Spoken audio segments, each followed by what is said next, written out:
Bitcoin दुनिया की पहली क्रिप्टो करेंसी है। इस और आने वाली वीडियोस में हम इसे समझने की कोशिश करेंगे।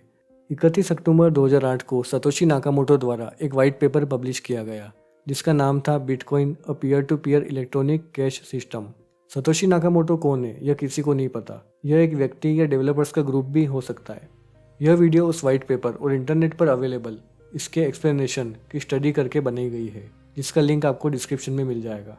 जब दो लोगों के बीच में ऑफलाइन यानी कैश की मदद से ट्रांजैक्शन होता है तो सिर्फ उन दो लोगों की उपस्थिति ही काफ़ी होती है। इसमें किसी तीसरे व्यक्ति की जरूरत नहीं होती जो इन ट्रांजैक्शन को रिकॉर्ड करे।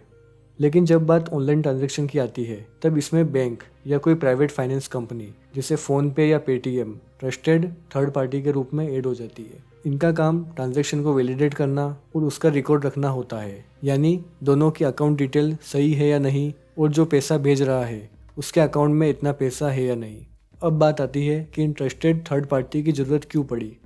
पेमेंट डिजिटल है और हमें पता है कि कोई भी डिजिटल वस्तु को कॉपी करना कितना आसान है। अगर ये ट्रस्टेड थर्ड पार्टी यानी बैंक वगैरह नहीं हो तो फ्रॉड करने वाला एक ही पेमेंट को दो जनों को भेज सकता है, जिसे डबल स्पेंडिंग ऑफ मनी कहते हैं। जैसे हम एक ही फोटो को व्हाट्सएप पर कई लोगों को भेज सकते हैं, उसी प्रकार अगर ट्रस्टेड थर्ड पार्टी नहीं हो तो फ्रॉड करने वाला एक ही पेमेंट को कॉपी करके कई लोगों को भेज सकता है। ऑनलाइन ट्रांजैक्शन भी हो जाए और किसी ट्रस्टेड थर्ड पार्टी की जरूरत ना पड़े, इसके लिए बिटकॉइन का आविष्कार किया गया। अब आप सोच रहे होंगे कि ट्रस्टेड थर्ड पार्टी को हटाने की जरूरत ही क्या है जब सब काम आसानी से हो रहा है। तो इसके पीछे कई कारण हैं जिस पर अलग से एक डिटेल वीडियो बन सकती है। अभी सिर्फ कुछ इंपॉर्टेंट पॉइंट्स की बात करेंगे। एक कारण था हर बैंक की अपनी एक मिनिमम ट्रांजैक्शन लिमिट, जिसके कारण बहुत सारे छोटे पेमेंट नहीं हो सकते थे।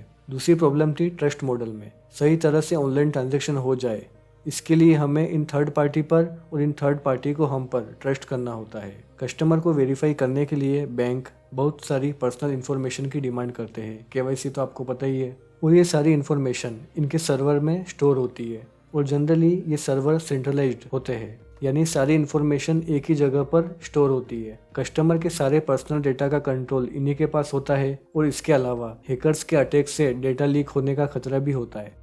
अब बात आती है बिटकॉइन की। बिटकॉइन एक इलेक्ट्रॉनिक कैश है जिसे एक व्यक्ति से दूसरे व्यक्ति तक भेजने के लिए किसी थर्ड पार्टी की जरूरत नहीं होती। अब सवाल ये आता है कि अगर थर्ड पार्टी नहीं है तो डबल स्पेंडिंग की प्रॉब्लम से कैसे डील किया जाए और ट्रांजैक्शन का रिकॉर्ड कौन रखेगा। इसका जवाब बिटकॉइन के पीछे की टेक्नोलॉजी ब्लॉकचेन में है। ब्लॉकचेन एक रिकॉर्ड बुक की तरह होता है जिसमें सभी ट्रांजैक्शन का रिकॉर्ड स्टोर होता है। बिटकॉइन कैसे काम करता है इसे हम अगली वीडियो में जानेंगे। अगर आपने ये वीडियो यहाँ तक देखी और आपको लगता है कि इससे आपको कुछ वैल्यूएबल इन्फॉर्मेशन जानने को मिली तो आप चैनल को सब्सक्राइब कीजिए, लाइक शेयर और कमेंट कीजिए। धन्यवाद।